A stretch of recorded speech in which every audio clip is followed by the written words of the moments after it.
প্রিয় রোজাদার ভাই ও বোনেরা, দয়া করে কেউ ফেসবুকে ইফতারি স্ট্যাটাস দিবেন না। এই কারণেই দিবেন না, যাতে অনেক গরিব দুঃখী মানুষ আছে, তারা দুমুঠো খাইতে পারে না, তারা ইফতারি করবে কি করে।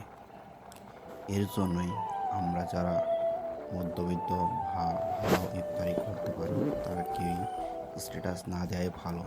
তারা হয়তো এগুলো দেখে অনেক কষ্টে বা অনেক, আপনারা হয়তো ২টা ভিউ কামানোর জন্য ভালো একটা স্ট্যাটাস দিচ্ছেন। এতে হয়তো যারা গরিব দুঃখী মানুষ আছে, তারা ইফতারি করতে পারে না, তারা দেখে অনেক আফসোস করে। এজন্যই বলি, আপনারা কেউ এগুলো স্ট্যাটাস না দেওয়াই ভালো। শুধু আরেকজনের কষ্ট দেওয়া থেকে আমরা বিরত থাকি। পারলে ২, ৪, ৫ জনের ইফতারি দিবেন আপনারা। ইফতারি দেওয়া সব, বাট অনলাইনে পোস্ট করলে অনেক গরিব দুঃখী মানুষ